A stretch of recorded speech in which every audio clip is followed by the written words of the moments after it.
तो बच्चों चलिए एक बार रिकैप देखते हैं। जैसा कि आप लोगों ने देखा कैसे चिरकुटिया भूत सबकी मदद करना चाहता है, पर सब कुछ गड़बड़ हो जाता है हेल्प करने के चक्कर में। पर फिर भी चिरकुटिया लोगों को गर्मी से बचाना चाहता है। तब दुखी मन से चिरकुटिया मौसी के पास जाता है और मौसी उसको क्या सुझाव देती है, आइए कहानी के दूसरे पार्ट में हम आपको बताते हैं। तो बच्चों, आज की कहानी है टोनी चिड़िया भूत और गर्मी पार्ट 2।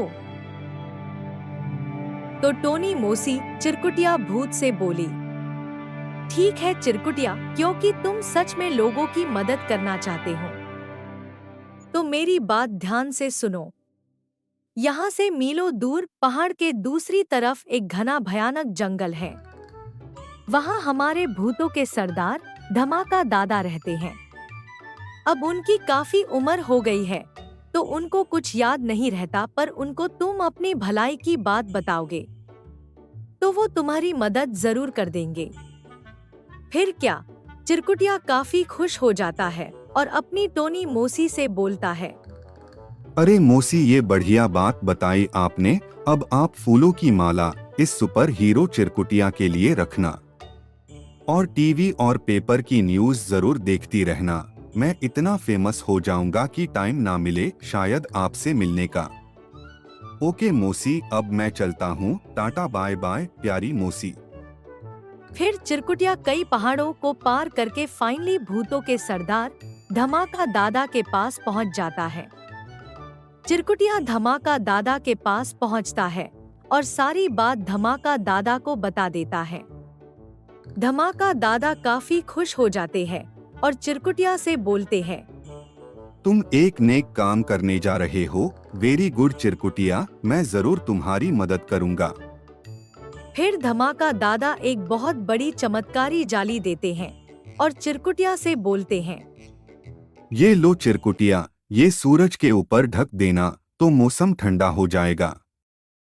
चिरकुटिया ने काफी खुश होकर धमाका दादा को धन्यवाद दिया और फिर सूरज के पास जाकर उसको जाली से ढक दिया और फिर आगे बढ़ गया।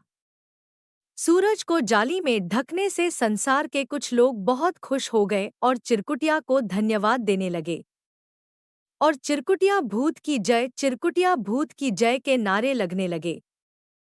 ये देखकर चिरकुटिया भूत का सीना 10 गुना चौड़ा हो गया। चिरकुटिया तो फूला नहीं समा रहा था।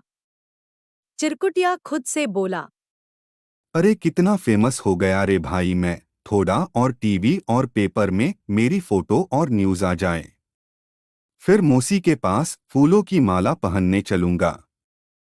पर ठंडा तो हो गया मौसम, पर पेड़ पौधों को सूरज की रोशनी ना मिलने के कारण सारे पौधे मरने लगे। चीजों के दाम एकदम से बढ़ गए। अब लोग गर्मी से ज्यादा महंगाई से परेशान होने लगे और नारे लगाने लगे, चिरकुटिया मुर्दाबाद के।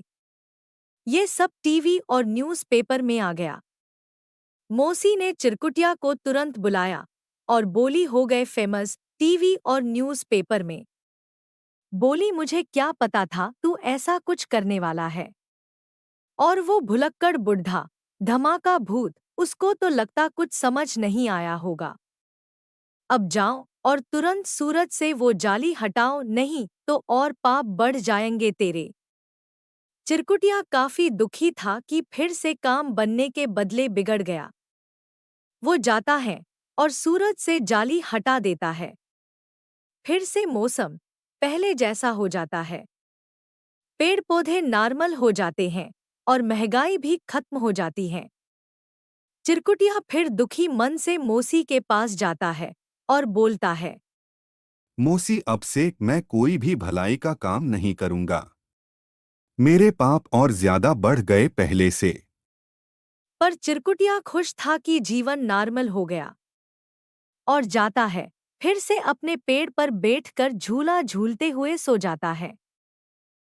तो बच्चों, आशा करती हूँ आप सबको मेरी ये कहानी भी अच्छी लगी होगी। तो प्लीज़ मेरे चैनल को सब्सक्राइब करें और बेल आइकॉन ज़रूर दबाइए।